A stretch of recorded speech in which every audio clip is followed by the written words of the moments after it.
Hello, you're watching the Route 1 show, live, Leeds United, match reaction, 4-2 against Wolves. I mean, we're just trying to literally digest what we've just seen because it's just unreal.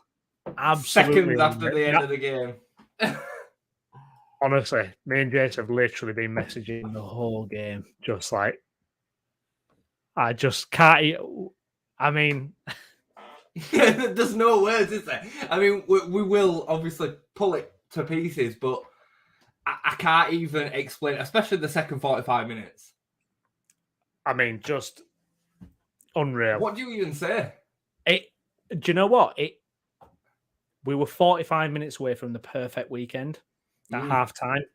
And to be fair, let's look at this Premier League. We look a lot better. It could have been a lot worse, put it that way. I mean, Southampton equalised it last minute, didn't they? But you know what? This weekend's just for celebrating a win, I think. It's a win, and we're up to 14. We're up to 14th. We've got a game in hand against Wolves. Yeah. We've got a game in hand against, who else? No, nobody else, actually. Southampton, actually. We've got a game in hand against Southampton. We'll take that. Game in hand against Southampton, that's fine. Take it. But that is just, it would have been great if Southampton had lost as well. But to be fair, 14th, if you'd have given me 14th at the start of today, I'd have been like, yes. Now, the problem is, who are West Ham playing? West Ham are playing... Who are West Ham playing? Do they play Man United tomorrow? Wait, I'm having a look now because it says a Europa League game 16th of March. Oh, yeah, it should have been Man City tomorrow. They say postponed against Man City. Yeah. Oh, yeah, maybe they don't play. Maybe they don't play. But even if they play and they win, we're still not in the bottom three. No. Now, last week we started when Bournemouth beat Liverpool last weekend. I said to you, how did that set the day off? Now, let's just rewind. We're going to get into it because there's so much to get into it. But we're too excited. We're too excited. We're far too excited. We're far too excited.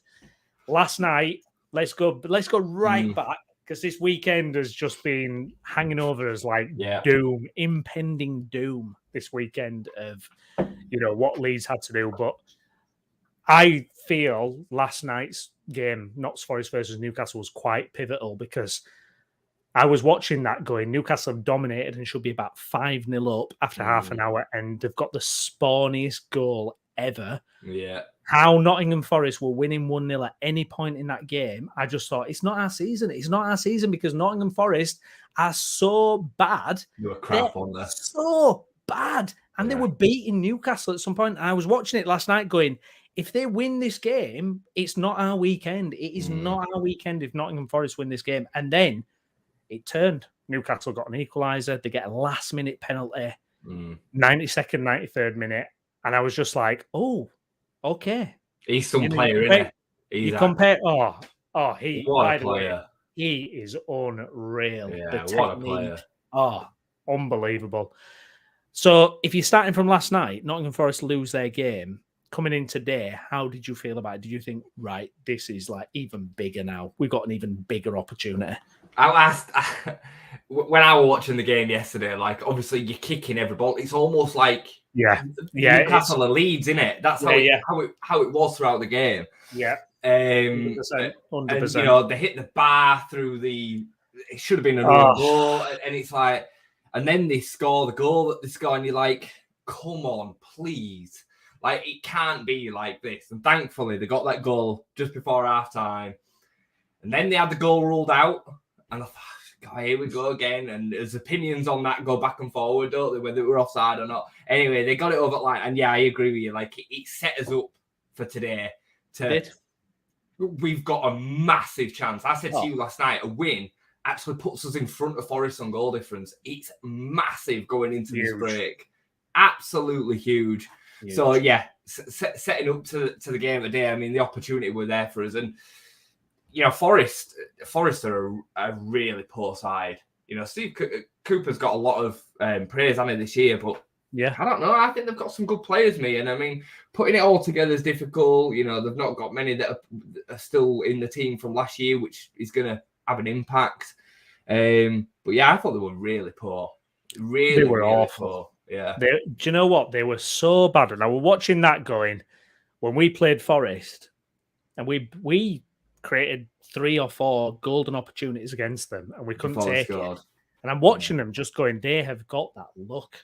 And you put it in a tweet. You put it in a tweet last night going, if we had 1% of their luck that they've had this season, we'd be fine. Because they were terrible. They were absolutely terrible. It was with Brendan Johnson. And there was a bit where he got a shot away, and I thought, if that goes in, I'm like, just give up, just put us in the Championship, because that's ridiculous. They've done nothing. They were terrible. Nottingham Forest were absolutely terrible. They should not have been anywhere near getting a win in that game. And I'm just, thank God they lost that game. And coming in today, you looked at it, you went, look, if we win this game, we're above Nottingham Forest. But makes a big difference, doesn't it? It does. But you're looking at what we've done this season. This is when we talk about evidence, and we talk about a team that's only won one league away game once this season, Leeds. We've only won one away game all season. You're looking at a team that's just fragile. But that start, I love the start from Leeds. Yeah, me too. We were on it. And do you know what? To me, it was almost like they couldn't believe they scored. And then it's like, what do we do now? We're not used to being in a winning position. Under Gracia, we look like we are far more capable of sitting in and not conceding. Like, the facts are, in 90-minute football games, you're gonna face chances. Like, chances are gonna happen. You can't keep out a team completely, unless you're a Man City or something like that. It just doesn't happen. So, conceding no chance here or there is expected, but we defended, I thought, really, really well on the whole. Verber were throwing himself in front of things. McKennie were throwing himself in front of things. Rocker war, and there were moments of hairiness, and we're in the position that we're in for a reason. But I thought overall we handled the first half okay. Yeah, they had a couple of chances where you think, God, I wish I hadn't got in there. Ailing were a bit ropey first half. Ropey as well. Really under the cosh, wasn't it? Fairport had a couple of moments as well where it was like, dude, come on. But I thought they were poor, me. Wolves. I didn't think they were great. I know they created some all right moments going forward, but my word, were they open at the back? Jason, I honestly feel like we got the lead. We haven't done this in any game where we've taken the lead this early. Yeah. Apart from Liverpool at Anfield, where Rodrigo got, we don't do it. We're not used to being in front. And I think we were so good in that opening period. We created 2 or 3 chances, and then we scored. And it was almost like we just didn't know how to handle being in front. We didn't know how to handle being in front. We conceded possession. We conceded space. I felt like Ailing and Firpo were letting us down. Ailing, I was like, oh my God, really Ailing, what are you doing? What are you doing? Please. I thought he improved second half. Fun. He did. And he scored the goal. And I mean, but they seemed to concentrate going down Firpo's side in the second half. They didn't really seem to attack down the other side. I don't know if it's because Neto came off and they changed the system or what, but they seemed to go predominantly down that side then.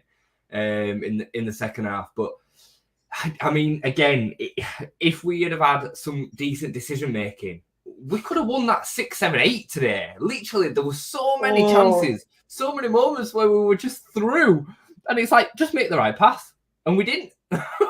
Well, do you know what? I was just watching it, because we're creating chances, we look good, we get the goal. You think we look on this, and then we just kind of conceded everything, the space, the territory, the possession was right. And we had to survive a bit. And then towards the end of the first half, we started to play again. Pat and everyone, Aronson. I thought Aronson had a decent game. Some of the decision-making is like, some of the decision-making with Aronson, you want to put your head in, you want to flush your head down the toilet. But as a person who can drive that ball upfield and the energy and stuff, I think it's like something we don't have.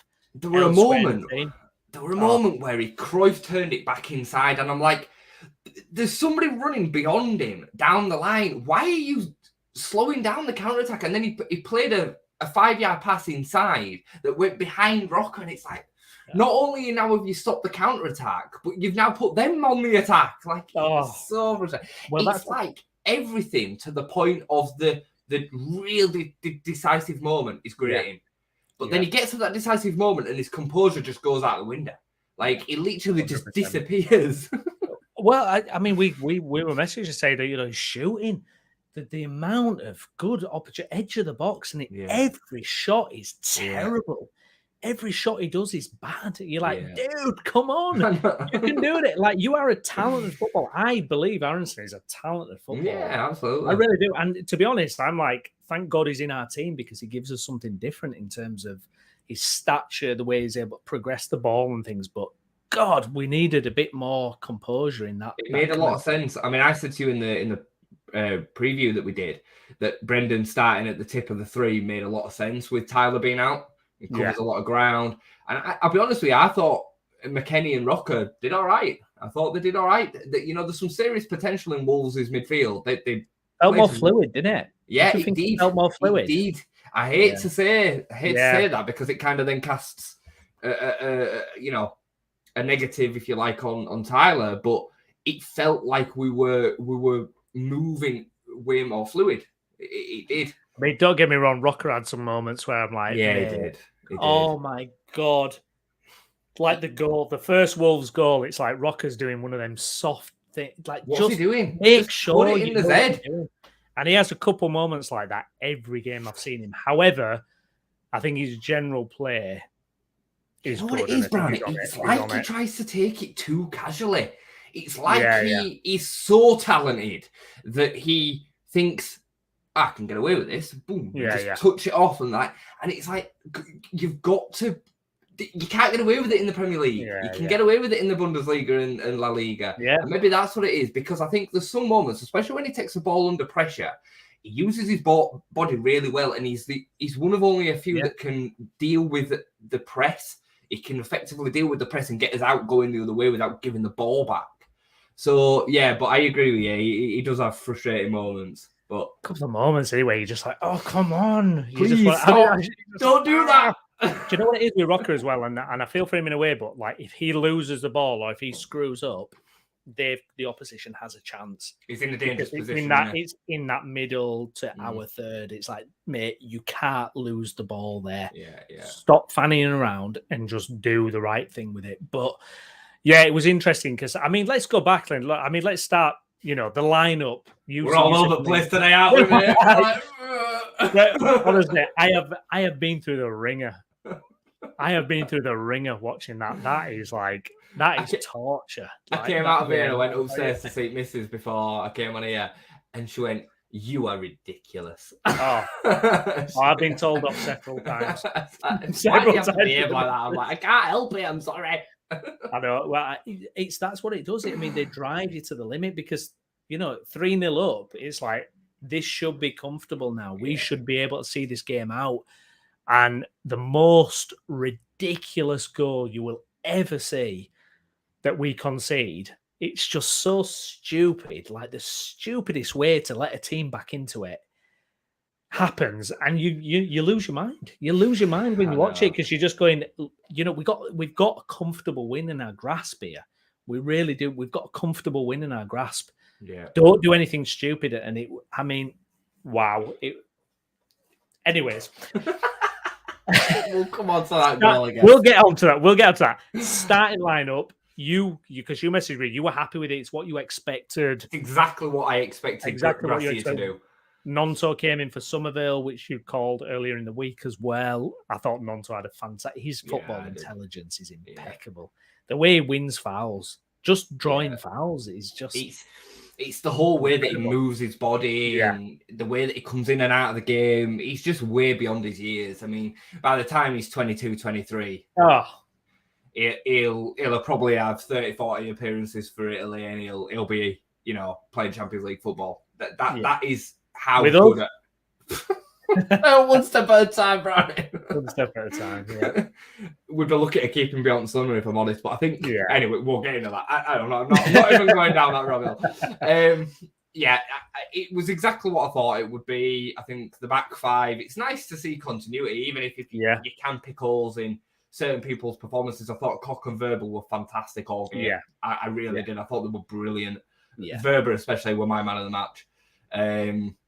Rocker McKennie, as I said, I thought they would be the two that would take that spot. You cannot give that role to an inexperienced centre midfielder, not with what was on the line. I mean, imagine what was happening in that second half with Archie Gray or JB in that centre midfield. Like, you know, they wouldn't have had the experience to deal with it. I mean, the experienced players don't really have the experience to deal with it. I was happy to see Nonto come back in for Somerville. Thought it made sense. Harrison building on his game last weekend. I thought he played quite well. You know, he's going to have those moments, but I thought he had a good game. I thought Pat had a really good first half. He was my man of the match from the first half. A lot of unselfish things that he does off the ball, you know, and he looks like he's got his feet underneath him again. Going against what I said a few weeks ago, where I said, you know, the injuries may mean that we never see that Pat again. I thought he would bullying the defenders. I thought he really put himself about. That goal has changed him. That goal he got him fighting last week. Since that goal, he's just on it. His hold-up play, his touch, his first touch, everything just seems on it again. He had Dawson all over the place, and then Dawson got brought off at half-time because he was struggling that much with him that they decided to bring Collins on, who was a bigger, kind of stronger centre-back. So, you know, I thought he had a fantastic half. And then building into the game, and I'm sure that we'll go into the subs as and when they came on, but just a special little mention for Somerville, because I thought when Somerville came on, I thought it was fantastic. I really did. Like, he did exactly what we needed, a quick winger to do at that stage of the game. He got the ball. Not losing the ball. Not losing it, knocking it past players, drawing fouls, alleviating the pressure. I thought it was brilliant because, I mean, I know Rodrigo ends up getting us a fourth goal, and that's what he can do in front of goal, because he's got that composure and that poise in front of goal. But he's carrying an injury, man. He's still miles off it. You can see it in the way that he's moving his body. He looks so stiff. But anyway, it's a different Rodrigo, isn't it? It is at the moment. He's got to build back into it. I can totally understand why he's not starting games. Yeah, 100%. Yeah, no, absolutely. And I think, you know, you've got to look at Gracia as well. And I think there's that kind of faith in him as well. I mean, it's like bringing Rasmus on, because when you see Rasmus, he's had a difficult time at Leeds United. And when he came on, you're thinking, oh, okay, it's 1-0 or 2-0 at the time. Like, what's going to happen here? And then, you know, he pops up with the goal, and he showed that right side up. You know, that right side, we never got troubled after he came on. A message you didn't Gracia. I messaged you and said, I'm not sure about, I don't agree with that sub or something like that. I said, and literally 20 seconds later, he scored. And I'm like, forget it.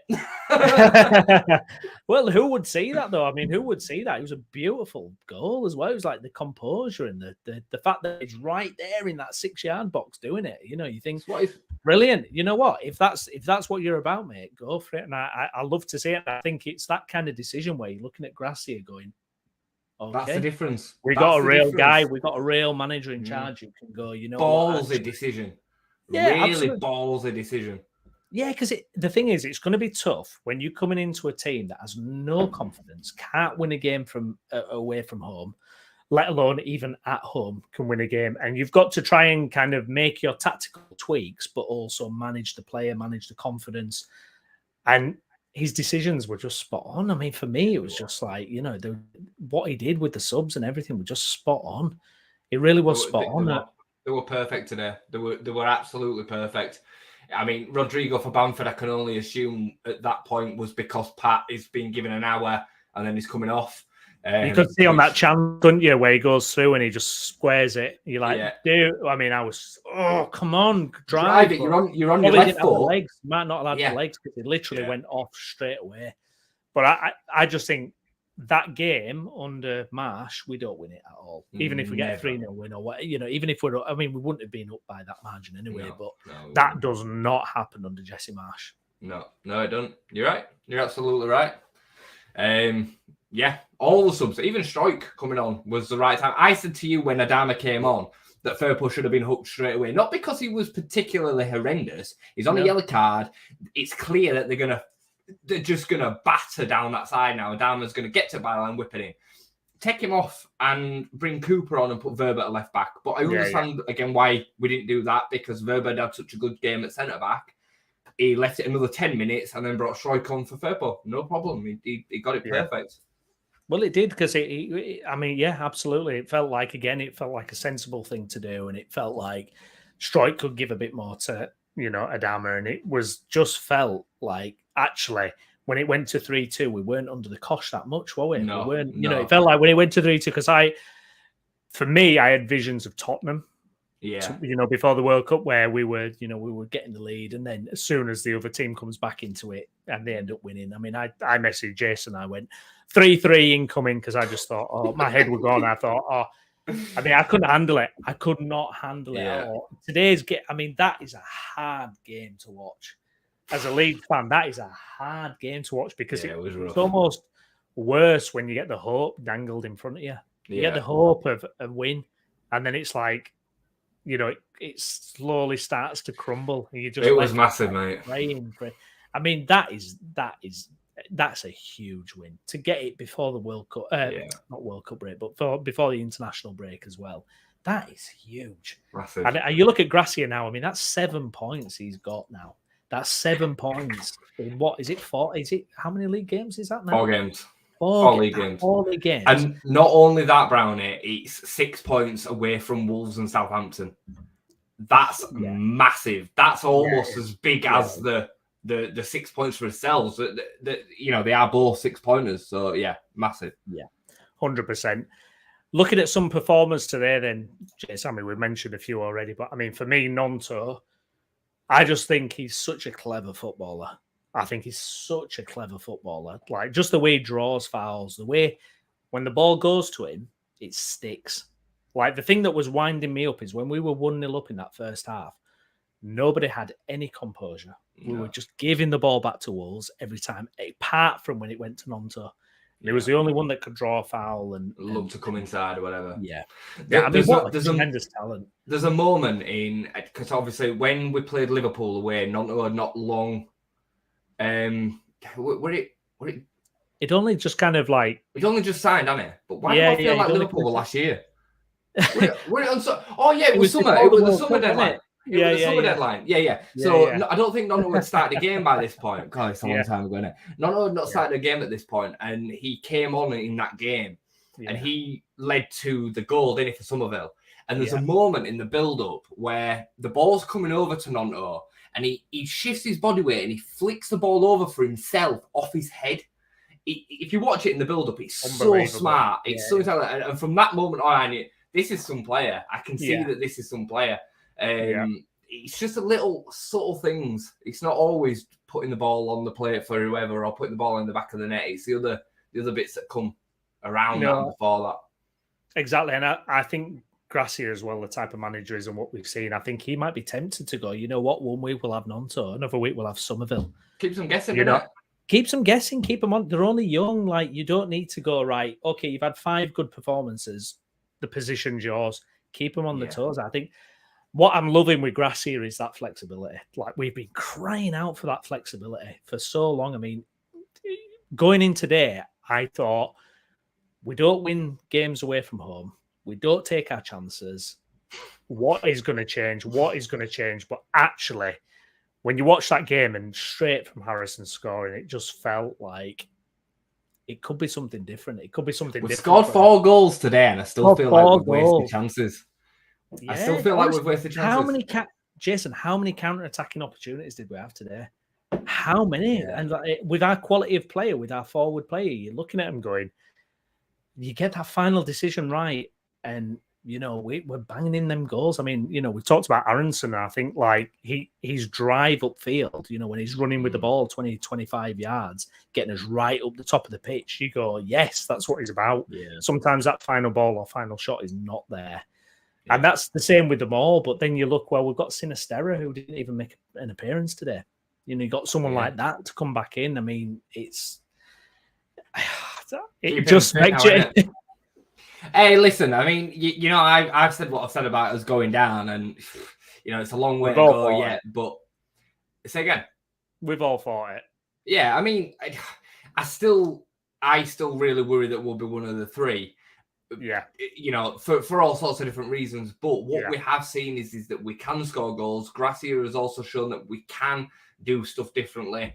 We've now gone and got a second away win in the season. A massive, massive time. Like, you know, I know that we've said must win, and whatnot, but today was must win. It was our last opportunity to start trying to turn this season round, in my opinion. And we've done it. We've given ourselves a chance now. We've given ourselves an actual fighting chance of being able to pull ourselves out of this. You know, we've got, after Arsenal, we've got some favourable games at home as well. You know, massive performance, massive result. You know, breaking down the game and the goals and things like that, like, you know, going straight in with the 2 Wolves goals, silly. I still think Meslier should do better with it. I don't think he should come out with his head. I think he should clear it with his. He's got time to volley it. No, it's so stupid, wasn't it? What a stupid goal. And then Rocker, you know, like, it's intelligence again. What are you doing? You know your keeper's 20 yards outside of his box. Just smash it anywhere. You know, don't delicately place it back into a crowded area. Anything can happen. And then the second goal is a deflection. So, you know, again, when you're breaking down the Gracia goals that his teams have conceded, structurally, tactically, it kept them out today. And then we score 4 pretty good goals going the other way. 100%.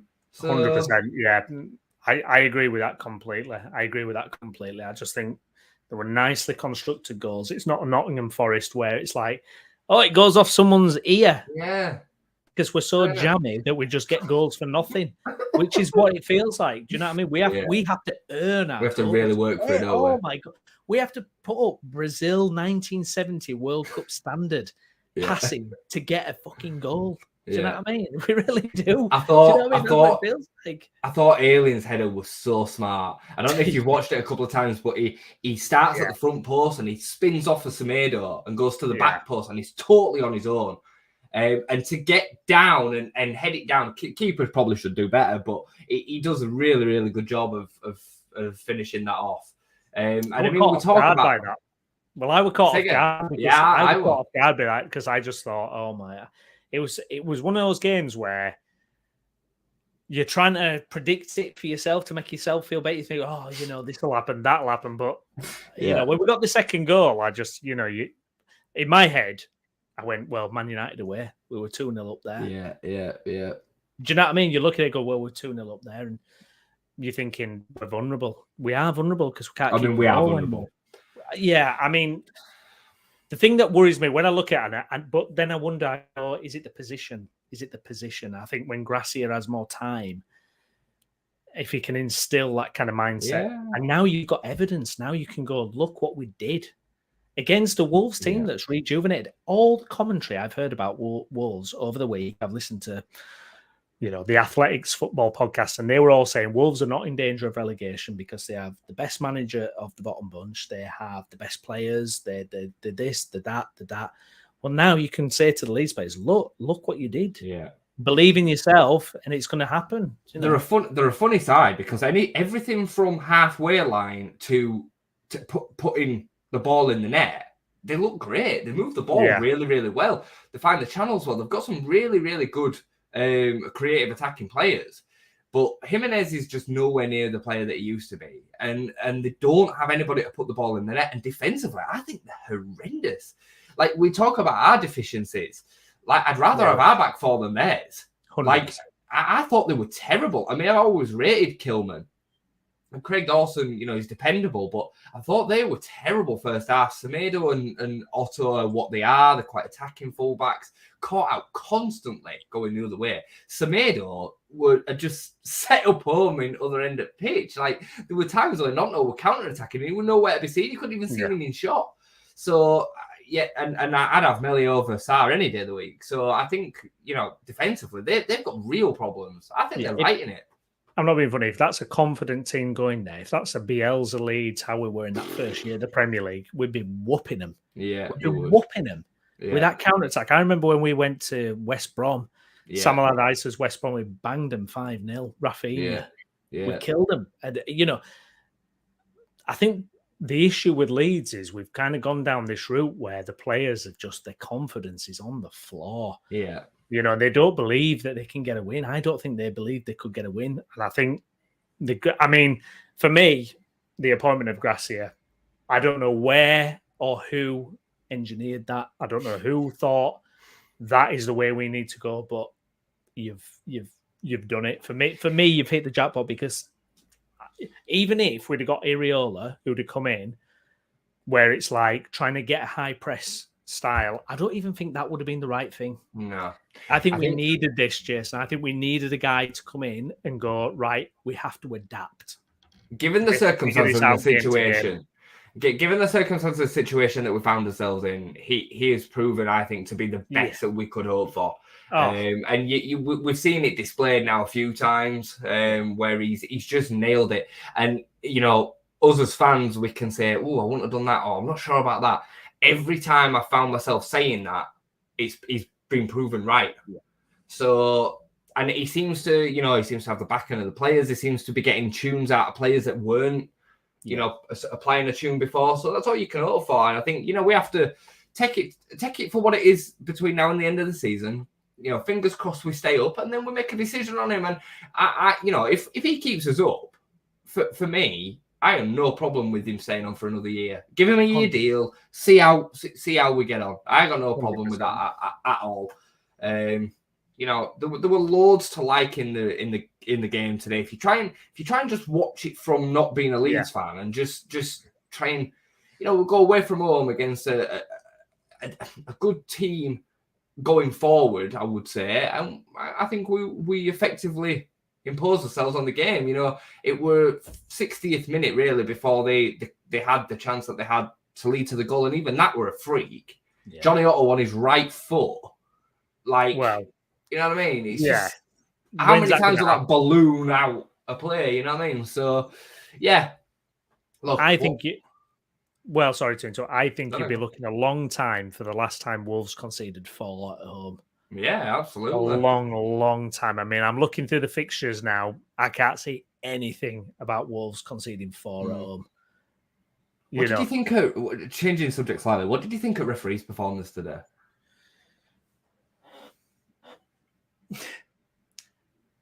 It's one of them. I thought he was brave in some circumstances. And you could hear the crowd and the commentators. Yeah. We'll get to them as well. Oh, wow. I thought he was brave. And I have not seen a decision where they've had to go to the monitor to, right, because that normally means whatever the original decision is, it's wrong. Yeah. I think I've only seen it once before. I've seen it once before. I've only seen it once before, where they go, right, go to the monitor and have a look because we think your original decision is wrong. He goes, no, actually, no, I'm still sticking right. by it. Yeah. Do you know what? Fair play to him. Yeah. Fair play to him. What did you think? I just thought he was inconsistent, and I thought it created him a problem in the game. There were tackles that were going in that were giving us foul 1 minute, then not the next, and that's where you then create yourself a problem. I thought Dawson would really look at a stay on first half. Yeah. The first challenge on Harrison slips, which then creates the situation. But it's still dangerous what he then goes and does. Absolutely. It could have been a red card. And then bringing down Bamford, if he'd have not had a yellow card already, he would have got a yellow card for that. So it's a second 100%. Yellow. It's simple as that. So, but I do agree with you. I think it was... I'd like to know... To go to the monitor and be like, nah... The only thing I'll say to that is I'd be interested to know if he'd have done the same thing had there been 5 minutes left to play, because they kicked off and then pretty much full time. So did he know that there was only 20 seconds left to go and think I can stick to my guns a little bit more here and almost show myself, look at me, I'm prepared to stay to my decision, knowing that it weren't really affecting the game. That's the only thing I'll say to it, because I did think that at the time. Yeah. I'm not sure. But it was the right decision. Adama Traore does get his shirt pulled. Yeah. But it's not enough to make him go, like, no. It's just not. It's not. Not every action is a foul. Like, it's just not. It's not. I mean, this is the problem with football now with VAR. It's like you watch a goal It's like the Newcastle game last night, and they're trying to check for an offside, and you know how far back are we playing the tape? They're trying to find it, innit? We go 25 minutes ago, and the Newcastle player fouled give over. Look, is it a goal or what? Yeah. Do you know what I mean? Like, Harrison, he has a bit of thing, but Traore, 30 stone. Do you think he's really good? He was just lazy getting back to the ball. The only reason that Somerville is able to nick in and get it is because of Adama reacting, not because of the pull. If Adama had just got straight on with it and got in front of the ball, it'd have been fine because they'd have had another second or so to then be ahead of Somerville. But Somerville carries on playing to the whistle and nicks in and gets it. So and what a great take and finish by Rodrigo, by the way. Because Somerville puts it into his feet. Rodrigo has to take his first touch to push it out and away from the centre back, and then to dink it over him like that were class. Lovely, just lovely. I remember doing something similar at Burnley first year he was here, and what a goal that was! 4-0. It was brilliant that day. Just beautiful. I mean, let's get it because on our radio that we were listening to, the co-commentator still banging on about Firpo fouling a Wolves player. Who were it? Do you know what? Who was that? I watched it, and someone I watched it with. My father-in-law. He was watching it with me, and he went, "Oh, this is like Wolves TV or something." It was like it was horrific, honestly. What is this guy on about? Like, oh my! He was still banging on about it in the 85th minute, going, Wolves should have had a penalty. It's like, are you joking? Penalty for what? They mentioned it 7 or 8 times in the second half alone. Pathetic. It was honestly, it was horrific. I didn't even think it was a foul. Pathetic. Like it was, I was just stood. They both kicked for the ball, and it was like, they touched each other. And Semedo just throws himself down. Yeah, no, it weren't a foul for me. The co-commentary was horrendous, and I mean, like I say, you've said it a couple of times. Like he, when we were chatting, he actually were like complaining when Wolves got it wrong. Oh, like what's all that about? Like he went, when Collins kicked it out of play, I'm like, can it get any more obvious that you want Wolves to go and score? Like, my god, it was like, it's like, like when Wolves walked out, it's like, dude, who are you? I need to find out who this guy is. Fans on the Skype like that. That's exactly Carl G. Yeah, he wouldn't shut up about it. Yeah, too right, mate. That's exactly. It's about time some decisions went our way. Exactly. It is about time. Yeah, it is. Some decisions went Leeds United's way because we have had a season of terrible decisions. I'm going back Bamford against Arsenal at home. The goal gets ruled out for nothing. Nothing. No, you're right. I mean, as much as all season, as much as we've complained about X, Y, and Z, and we've been poor in stages and stuff, we've had loads go against us this year as well. Unlucky goals or bad decisions for the opponents or bad decisions for us. Like, there's been several. Arsenal is a massive 100%. One. I mean, I think we win that game. 100%. Like, we were miles a better team that day. So. Anyway, we're creating chances for fun, and this is the thing.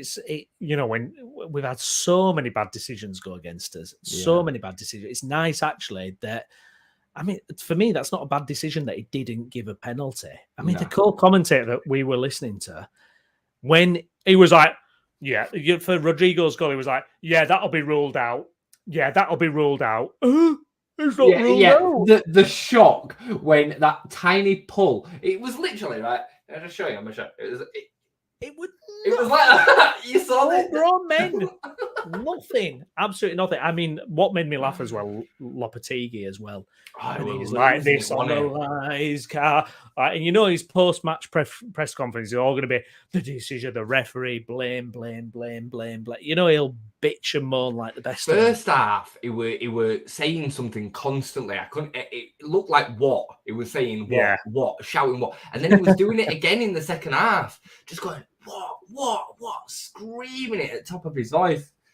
Yeah, inject it, mate. Inject it. I'm all for it.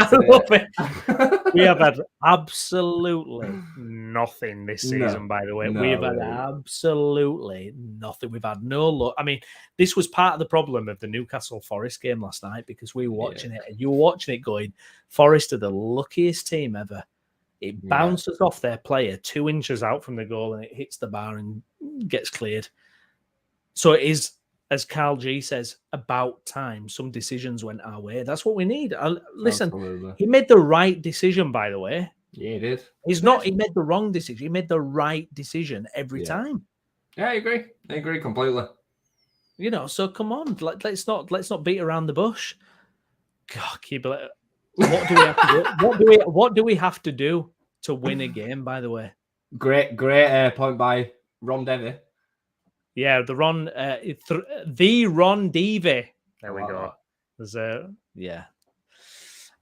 the Spurs game when Melier was bundled into the 100%. Never a goal in a million years. 100%. And you know what? Minimal analysis about it. Minimal analysis. It's like, oh yeah. Anyways. Because it's Spurs and because it's we're at Tottenham Hotspur Stadium and all 100%. Yeah. No, I agree. 100%. I agree. We've got to take them for what they are today. I think let's just dissect the performance. I think overall, I thought it was really good today. It's easy to say that when we've won, but up until 3-0, we did everything that you would want an away side to do, really. Limited the opponents to minimal 100%. Chances. I said in the build-up to the game as well that Melier needed to have a good game and take the first goal out of the equation. He made some massive saves, by the way. That save where it's like right hand, class, and that's what he's the best at. That's what he's so good at. So he came up with we're commanding, taking the balls out of the air. I thought Verber and Koch were, as I said earlier, impeccable. Verber just throws himself in front of everything.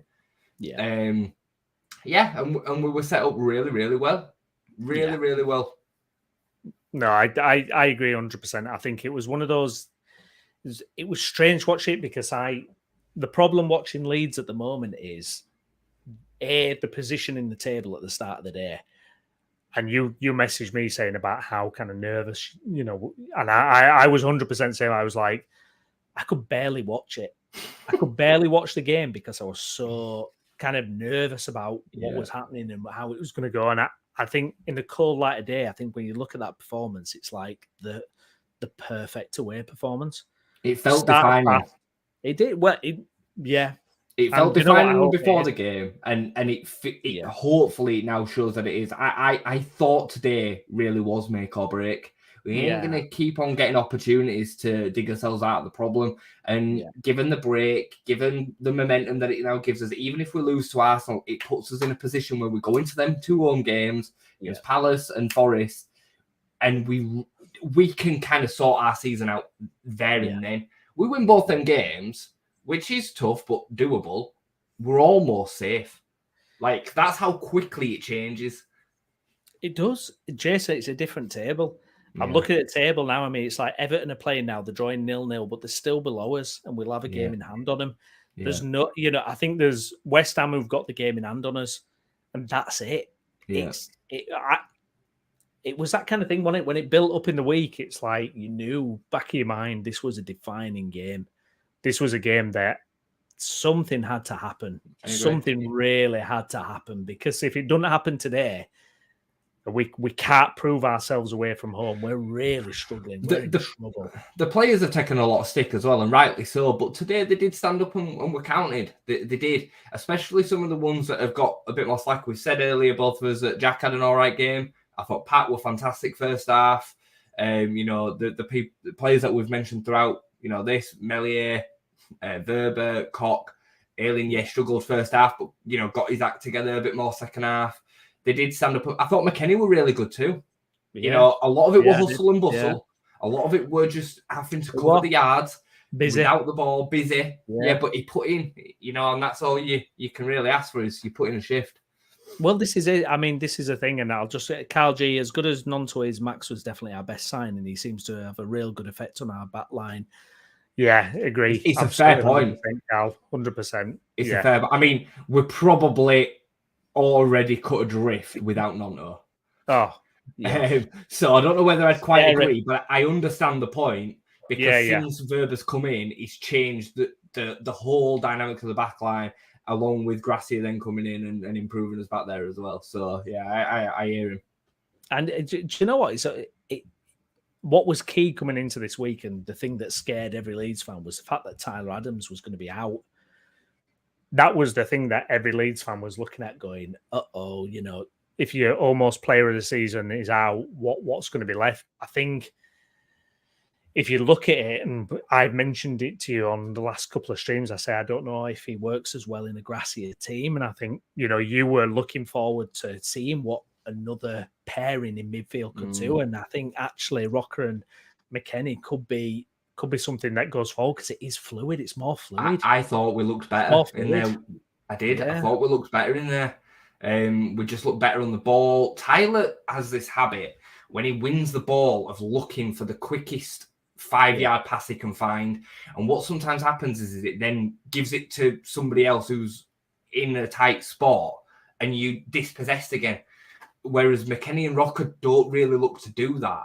Yeah. They'll put the foot on the ball, turn out, try, if they're going to use a short option, they try and find them in as much space as possible. And that's what I really liked in that area today. I've mentioned to you before about Tyler potentially coming in at right back. Like, he's played there before, and I can see that. Like, Ayling has, he's better at the options that we've got back there, and he has had some good games recently. But the last two, he's been rinsed at times. I mean, against Brighton last week, I mean, he was really poor. And then today, again, first half, I thought he was all over the place. I mean, he was snoozing about 10 minutes in, and they got a chance. I was like, Ayling! I was like, get Rasmus on. I was going potty with him because it was just, he was getting beat for fun. He was getting beat for fun, and the old Ayling tricks, Ayling flop and all that was just not working. Yeah. It was not working. I just thought, come on. It's not recency bias either. I love Tyler Adams. He probably has been our player of the season so far. Yeah. But it's whether, like you said, whether it's going to work under a Gracia system, I'm not sure. We've got that to see. And whether he's got, when you're playing in a two-man midfield, especially 4-4-2, because it's Aronson is playing as an attacking midfielder, but he's playing actually alongside the other striker. That's the way that it looks anyway. You need to have a little bit more to your game than just being the destroyer. Yeah. And that's what he doesn't have it in his locker. He doesn't. Yeah. That's probably why he's with us, because if he did, he'd be a Champions League midfielder, because so much of his game is brilliant. It's that kind of like uncomfortable truth, isn't it? Because I know that, by the way, guys, if you're watching, please smash us a like, get your comments in. How do we feel? We'd won a game. We're up to 14. Come on. Let us know. What did you think? Who was your man of match? What did you think? Come on. But, it's like Adams. I know some people were wanting Mo Kamara instead, and, that kind of thing. And you can almost understand it now when you've got a manager in where it's like, well, what can you do with the ball? It's not just about press. What can you do with the ball? How is that going to work tactically? It's going to be interesting. It almost reminds me of like when Marsh came in and Phillips was almost like redundant, and it was like Phillips was like, it's not the Phillips that we know because he's got nobody to spray the ball out, and it just didn't quite have the same feel. I mean, it's going to be fascinating. This is another credit for Nonto for me though, because I thought he was quiet for the first couple of Gracia games, and then he still proves himself. He still comes to the fore and really, really shows. Look, this is what I can do, and I'm back in the starting lineup. I love it though. You know what? We need more players like that. We need more players that go, I have the ability. He weren't happy coming off today, were he? He weren't happy coming off again today. I mean, he's just got that. He's got that attitude about him of a top player. I'm telling you, that lad will be elite. He'll be top. He'll be Champions League. He's not at Rafinha's level yet. I think they're very different players, actually. Yeah. He's not contributing as much, but nor should he be able to. No. Rafinha was playing nowhere near Premier League level at 18-19. He has got such a ceiling. Such a good player. He's scary in it. Like, if we can hang on to him, I hope there's a massive release clause for him. He's one of them. If we sell Nonto, I want 70, 80 million. Do you know? I want the big one. I don't want it where like almost like Calvin Phillips or Rafinha, where it's like Yeah, but I've got a boyhood dream to go to X, Y, and Z, so you have to accept a lower fee. I don't see that. Forget that. Yeah, we want the full fee if you're going to go. Mate. I think Rafinha's situation was very different because I think he was promised X, Y, and Z in the background and it didn't happen. And you know, when the Barcelona move came and after what he'd done for us last season and all the rest of it, he earned, you know, us to accept 10 million less rather than him going to Chelsea or whatever it was. I think for me, Nonto's situation is totally different because nobody's going to pay 70 million for him after this one season. They're not. So you're going to be talking ballpark figures 30 to 40 million, which then become easier to reject because you can't replace him for 30 or 40 million. No, you can't. So you keep him, you give him a new deal because he'll be on peanuts in comparison to what he's actually contributing. You give him a new deal, 5 years, and you bang a release clause in there that's 80 million quid. Look, if this comes in from a Champions League team, well, you know, we've got no choice but to accept it. No. Well, by the way, as well, I mean, I know Leeds, and I've seen this early in the season where Leeds are still bottom 3 in terms of salary, what they're paying their players. Bottom 3, by the way. You're playing with fire. You're playing with fire. If you're paying bottom 3 money for your players, you're playing with fire. You know, and then you think, well, is this why we stuck with all these players for so long? And is this why squad's not being rejuvenated? You know, and it's like my hope is if we can survive this season, get the 49ers in, you know, fully, 100%, upgrade. Let's get up. The squad's still too small too.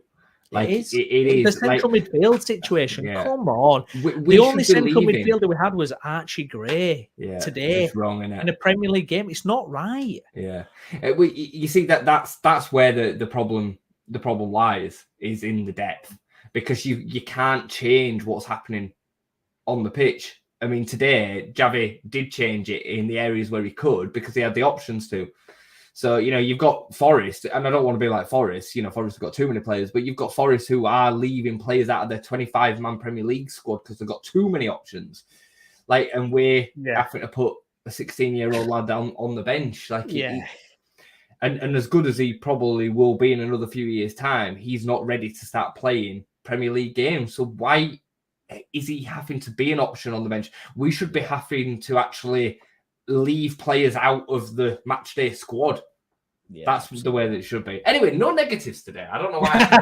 I'm sorry. I'm sorry. The Ron Dive, Cine still to come back. Yes, mate. Exactly. Still Sinisterra to come back. Can you imagine a fit Sinisterra like in this running going bang? We love it. Carl, question: would you keep Javi if he keeps us up? I think you've got to. I think you've got to. Spoke about it earlier, didn't we? Yeah, we spoke about it earlier. I think you've got to say, if he keeps us up in the situation, in the form that we were in, I think under Marsh, we'd won 1 game in 17 or 18, or it was something ridiculous. Like it was a horrible, horrible record. I think if this guy comes in and does it, I don't know why it went wrong for him at Watford. I don't know what happened when Watford finished in a high place, got to cup final, next season didn't win the first 4 games. It was sacked within 4 or 5 games, though. Like, exactly. For me, I agree with you completely, and I think, you know, another change this summer would be really dangerous for us.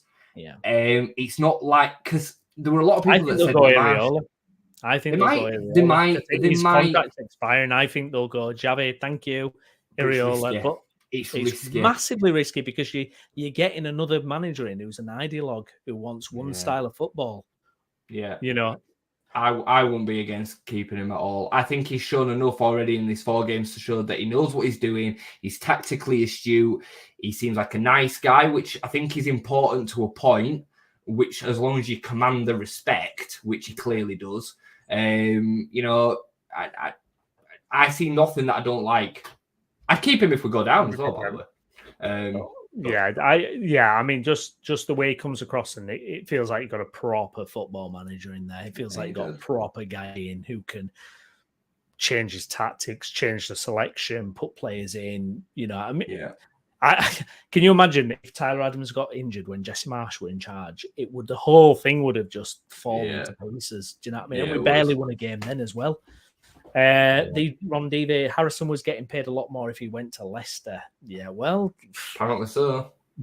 It's like, Well, there you go. But, he's come back in. I thought Harrison was good today. I mean, what did you think? I thought he played well today. I thought he played well. I mean, last week he obviously got a great goal and an assist, but had a stinker, truthfully. He had a really bad game.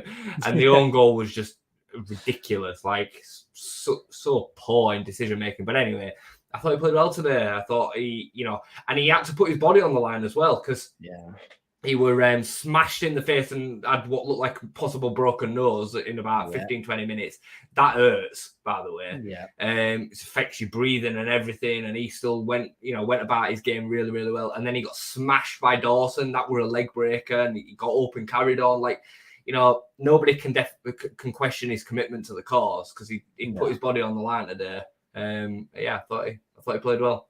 100%. That's nice to see as well because like Harrison is like a lightning rod, and that I've really not rated Harrison this year. I think he's had an appalling season. Like, and I've been on his back. And I just thought, come on, mate. Where you're meant to be one of the senior players. He's only 26, but he still feels like he's been part of this team for a long time. So I was really glad that he did that performance today, and I thought he really kind of stood up. And it's almost like him and Bamford last week by scoring them goals. You think, actually, if those guys can, we need those leaders in the team. We need those guys that have been in the team for a long time to step up and do this. And it felt like another step today. Jack, like the reason that we all get so frustrated with him is because he's so talented. He's got every bit of ability that Somerville and Sinisterra do, in my opinion, but he just can't always put it together in here.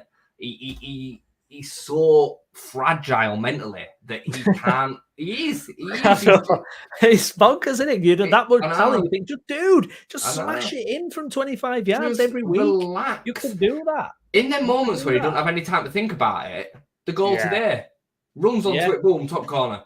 Yet then he has a chance that's similar, gets a little bit more time on the ball, and he hasn't got the composure to pick the spot. He's so frustrating, but fit. Well, the other thing with him as well is fit all the time. He's available all the time. You look at Sinisterra and you go, Sinisterra might be a better footballer, but where is he? He can't stay fit, The chance that Harrison had, by the way, that was blocked, why Brendan doesn't square it to the back post? Like 2 or 3 touches earlier to Nonto. Like, it's that decision-making thing, isn't it? Oh, my God. Frank Frankerson, Leeds is still a bad week from being back in the bottom 3. Still nervous. Need to take advantage of Palace in a few weeks. Well, yeah, I mean, it's going to be interesting with Palace actually because some people are saying if they kept Vieira, they'd be safe. Other people are thinking if they kept Vieira, they'd just keep going down. It's looking like Roy Hodgson, apparently, from reports today. Bring it on. He did a good job at Watford, didn't he? Last season. Yeah. So, if he does that again, all for that. I mean, Hodgson obviously has got a bit of an affection there, and I don't know how the fans are going to quite get behind it because they were delighted when he left, negative tactics and all the rest of it. I think I can understand the decision to sack Vieira. We've discussed him before. You've not been sold on him. I've never been a fan, and again, it's not I told you so, but he's never really proved. Like he did a poor job over in America. He did a poor job at Nice. He's come and then not really. There were a stat last season where he actually had taken less points than Hodgson. Yeah. He's apparently got them playing this amazing, fancy attacking football. I've not seen it. Like, I don't think it exists. No. He's again in the same realm as Gerrard and Lampard for me. Fantastic Premier League midfielder, one of the best. That's all it is. That is literally all it is. I hear like podcasts, you'll hear people talk about Vieira. No. Based on what? He was an unbelievable player, but it doesn't mean that he's a great manager. It just doesn't. It's so rare that great players make great managers. So rare. So not surprised by it. No, absolutely. We've got a couple of comments here, Carl. We need to steady the ship, not more confusion, different tactics, etc. I mean, it's a good point. I mean, I think if we stay up with Gracia, it'd be interesting to see how Gracia is long term, though. I mean, it's okay having the flexibility, but is there an overall kind of arc of what you want to do with a team? Is it kind of, it's like with Bielsa or even Marsh, you felt like there was a kind of there was a kind of long game view of how he wanted the team to play. I mean, does that exist with Gracia? Does it matter? I don't know how much it exists in modern day football. Mm. You know, like even the best managers, you know, if you take Arsenal and Man City this year as an example, they play the same way. They don't change to the opponent. No. It doesn't really exist anymore. That was the way that Ferguson and Wenger, as an example, used to play. They used to structure their team around their opponents much more. It's very much a case of this is plan A, and we're going to make sure that we get plan A working as best as possible, and that's how we're going to win football games. Yeah. So I think the optimum is somewhere in the middle of the two, in between having an ethos and a style that you work around, and then you adapt weekly still to the opposition that you're playing. And that's where Bielsa was. That was his only negative. That was his only downside, was the fact that he couldn't quite adapt enough. Yeah. Away from plan A only. Absolutely. Mark, thank you very much for your comment, mate. Javi Gracia, it would make a difference if we happen to stay up only because there are 3 more worse teams and stay up by a point, or we pull away with many good wins and performances, mate. I'll take that all day. If we pull away with good performances, wins, I'm up for it. Let's do that. Frank, mate, Vinnie Jones was a great coach. He managed to get his side to win the league in the classic tactics movie. She's the man. Get him in. It was in Vinny and Leeds legend, Vinny. So it was in Mean Machine, wasn't it, as well? That was a good Mean Machine. Yeah. Do you know what? Yeah, I've never seen that, but it's the prison, isn't it, where he gets a football team in prison. It's the American version of Longest Yard. Yeah. Good exactly. Dav said, thank you very much for your comment, mate. Gracia seems to have more tactical nous than Marsh. 100%. It's night and day. 100%. Night and day. I mean, if you were still looking at Marsh in charge, Jason, compared to what we've seen today, I mean, it's a different world, isn't it? I mean, this is why we all wanted rid of him for so long. Like, it's night and day. I mean, the Red Bull system probably will never work. No. Consistently in the Premier League. It's not a style that does, because of the technically gifted players essentially in the opponents that you're playing against. So no, not for me. Frank's made a good point a little bit further back up about still being nervous and need to take advantage of Palace. I don't know if you brought it up or not. I can't remember. Yeah, let me get it. That one up. I absolutely agree with that. I just think at the same time we should be allowed to enjoy taking 3 points today, because we've won 6 games all season. I still think we're bang in trouble. Like, let's not, 14th in the table means nothing. Forest were 14th in the table at the start of the day, and we've now gone in front of them, and we were 19th at the start of the day. So it means absolutely nothing for me. I still think we're bang in trouble, but we've given ourselves a fighting chance. Yeah.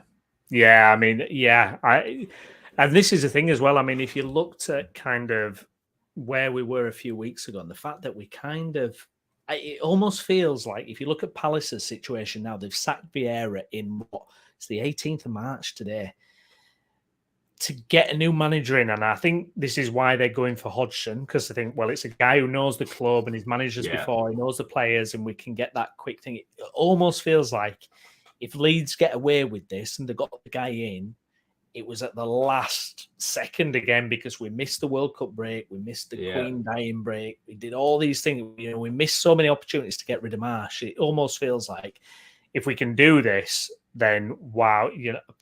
Again, I mean, Javi Gracia, how far down was he on that list? I know. Thank God we picked him. I mean, for Palace, I think it's a badly timed sacking, given the amount of games that they've got left. Unless something's gone on behind the scenes that we don't know of, an unrest or something. And it is the only appointment that makes sense, is Hodgson. He's the only appointment that makes sense, because you're expecting way too much of a brand new manager. Again, they've put themselves in a similar situation to what we had when we decided to sack Marsh. After January and all the rest of it, you've got limited opportunity to then put it right. So I just hope Hodgson comes in and he's in it for the payday. Like what?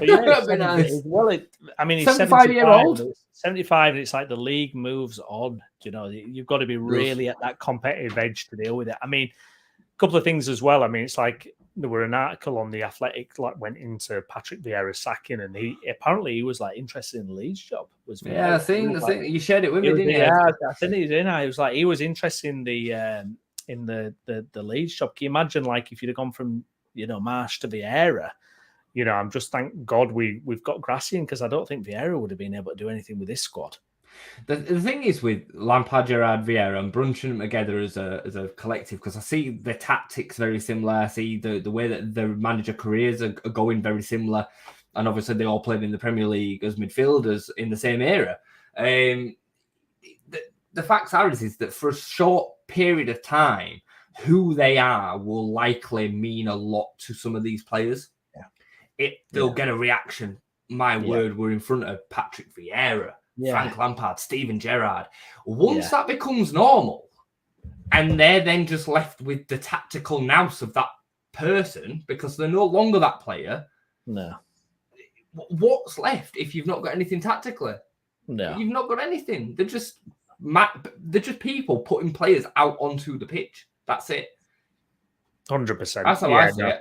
I agree completely. I mean, I heard Frank Lampard was linked with the Palace job. I was like, go for it. Please. Go for it. We'd love that. We'd love that. We'd absolutely love that.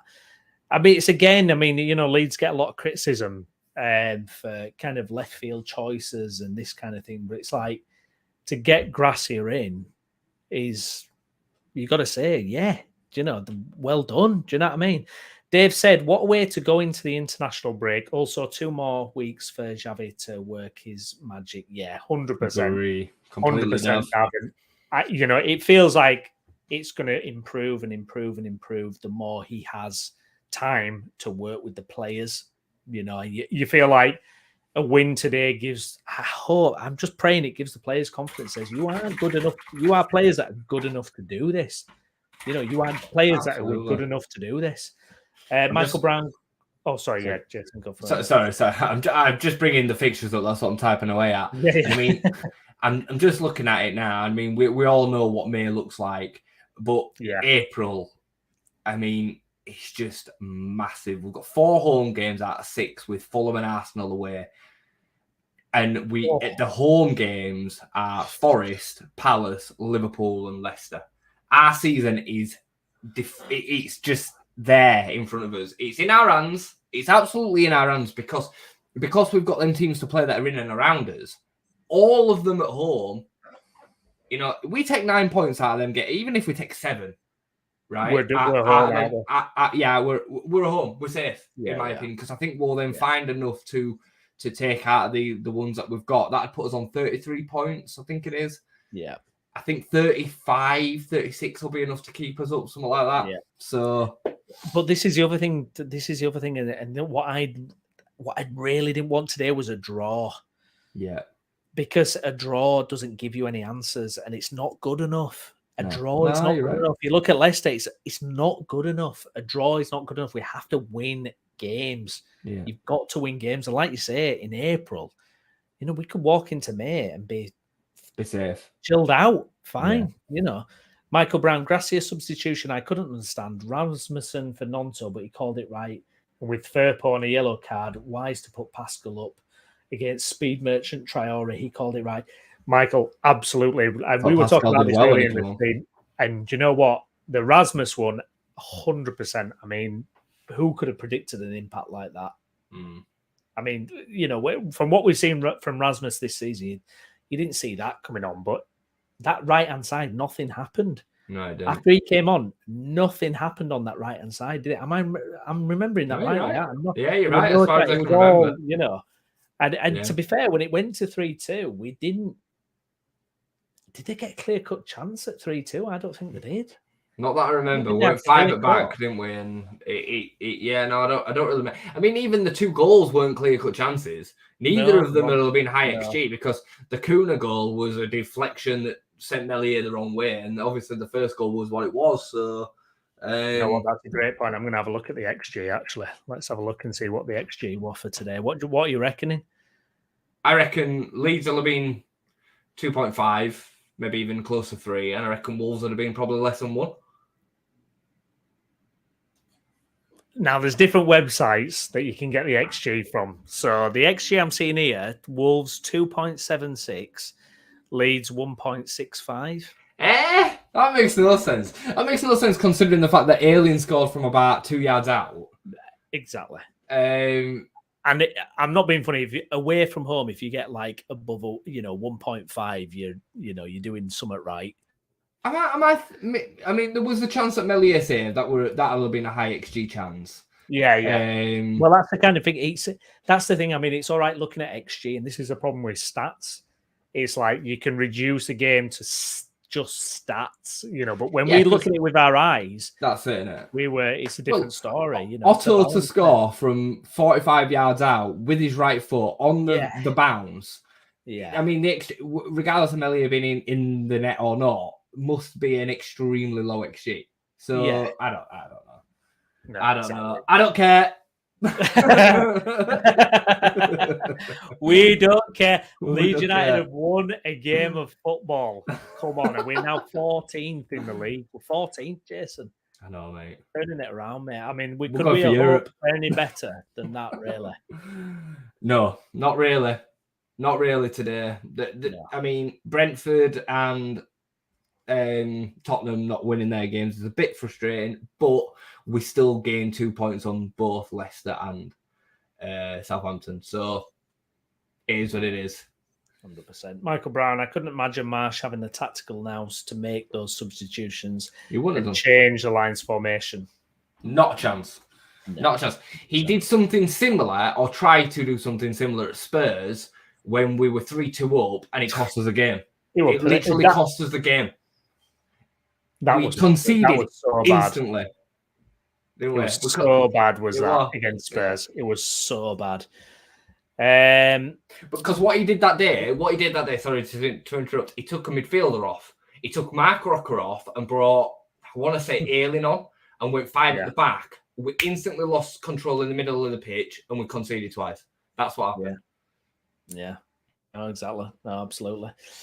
The Ron Devey, be good to train Rasmus on how to do throw-ins. How many times? Again? Did he have a foul throw? That's the second one. Did he? That's the second one. Not today, but the second one this season. How does a Premier League footballer do a foul throw? Makes no sense. Can Chelsea win this bloody game against Everton, by the way? I'm looking at the score. Chelsea, can you sort it out, please? You're at home against Everton. Friggin' hell. Everton,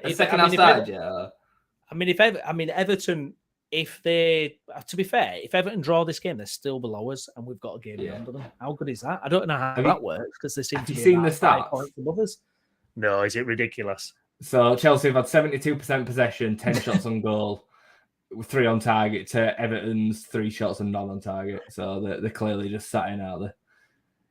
Just beat them. Goodness sake. Do you know what I mean? Just beat them and it'll be the perfect weekend. I tell you what, Wolves are in trouble. Wolves are in trouble. Wolves are in big trouble. I saw somebody earlier say that on Twitter that West Ham are not they can't go down. Like, what are you talking about? What are you talking about? If you are in the bottom 3 after 27 games, you definitely can go down. Yeah.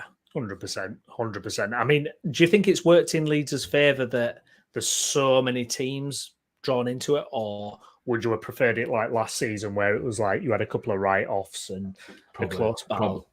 Probably last season. I know it's one of them, isn't it? It's one of them. I mean, because the thing is, like, this weekend has worked for us, but you can go into after that international break and we could be back in the bottom 3 because it's so tight. Do you know what I mean? It's one of them, isn't it? Where it's like, last season you probably knew where you were a little bit more. So many of the teams have got each other to play as well. Yeah. Like Palace have got so many of the bottom 10 to play. I think 7 of their next 9 games are against the bottom 9. Yeah. That's nuts. That is nuts. Crazy, isn't it? We got to beat Palace at home. Please beat Palace at home. Christ. Come on. Michael, it draws Nottingham Forest back into a relegation fight, who were 6 points ahead of Leeds when they beat us a few weeks back, who are now free falling, and brings Wolves and Palace. Michael, 100% will open it there. And I remember you were on our last video, Michael. You were pretty positive as well. So fair play to you, mate, because you were. I tell you, Just slightly sidestepping to a different point. Yeah. It's unbelievable how bad Chelsea's season's been. Because you look at this table, I mean, we're 1 point behind Palace now, who are 12th, and Chelsea are 11th on 37 points. That is nuts. For how much spent? 400 million? It's nuts. Villa are in front of them after today's win, who are garbage. That's Villa. I mean, I look at Villa and I'm just like, oh my God. I mean, there is, do you know what? It's funny actually, because I look at like Everton, Leeds, Villa, and Newcastle before the takeover as similar types of clubs. West Ham. That kind of group as well. Yeah. Big clubs, big history, but just can't get their act together. Yeah. Under any circumstances. Oh, well, Jason. I did say 2-0 in the build-up to today's game. So 2-0, you know. Score difference right. I got the score difference right, but I picked a win, so hopefully it could be an home, and I'm just delighted, mate. I'm delighted today. Yeah, no, absolutely. Michael Brown, the bottom of the Premier League will change from week to week. Hopefully we don't stay in it. Hopefully we don't stay in. From what I saw from Nottingham Forest last night, I'm thinking we're better than that. We're much better. They ain't got a McKennie. They haven't got a Rocker. They haven't got an Aronson. They ain't got that. They ain't got what we've got. I agree. I mean, Ryan Yates was their best midfielder yesterday. Came off injured after 60 minutes, and he's a championship player. So yeah, I thought they were so poor yesterday, and I still think Southampton are really, really poor. Looking at Premier League table now, I mean, again, I've said what I've said, and I still think we'll be right in and amongst it. But Forest have scored 22 goals this season. Everton have scored 20. Like Palace 21. Wolves 22. And we're sat there on 35 goals scored. Well, do you know what as well? Because last year it was like goal difference didn't make too much a big difference in the end. I think with so many teams this year, goal difference will make a difference. And we're decent. We're -9, which is like one of the best. Good, decent. So there we go. Anything else, Jason, you want to cover before we part? I think I can just enjoy a weekend for a change. It's nice. I know, mate. We've won a game. Man City, by the way. Lineker's back. I know. Yeah, don't give me that 20 minutes shit. Man City are playing in FA Cup against Burnley. That's why they're not playing West Ham. Yeah, exactly. Let's have a look. A couple of comments to get through as well. Darby's keeping us updated with a Man City score, 2-0 to Man City in the FA Cup. Michael, the bottom of the Premier League will change from week to week. Yeah, undoubtedly, mate. It will.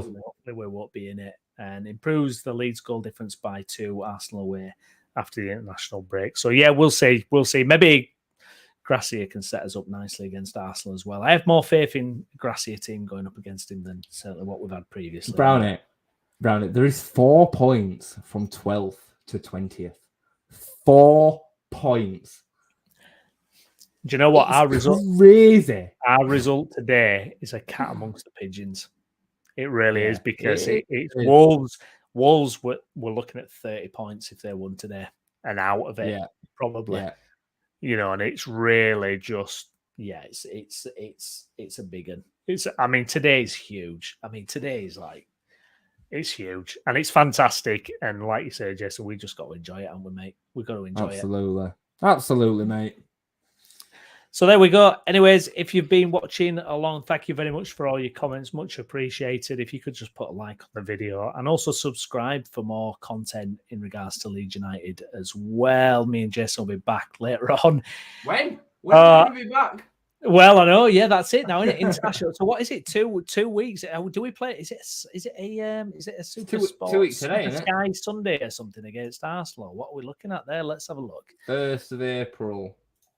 And that 2 weeks today. Yeah, 2 weeks today. Another 3 o'clock kickoff. Wow, I'm surprised with that. Yeah, 3 o'clock kickoff against Arsenal. 2 weeks today. Then we've got Forest on the 4th, which must be the Tuesday at home. That's when that game in hand's thrown in. And then we've got Palace at 2 o'clock on the 9th. Is that Sunday? Oh, yeah, they've changed it, haven't they? They moved it to Sunday. Oh, that's changed a couple of ones. 5. Yeah, they've changed a couple of ones on a Sunday. So spicy. Yeah, it's all gonna happen. But thank God we won that today. Oh my God. come on. And Chelsea, can you just beat Everton for God's sake? Come on. We don't say that often, do we? No. Lovely. If you're watching the recording of this, please put a like on the video. Please subscribe for more Leeds United content, plus content in regards to West Yorkshire football as well. I've been Stephen Brown. Jason, thank you very much, mate. We can enjoy the rest of our weekend. My pleasure. We can watch See Match you soon. of the Day. We can. Woo! Come on, the boys.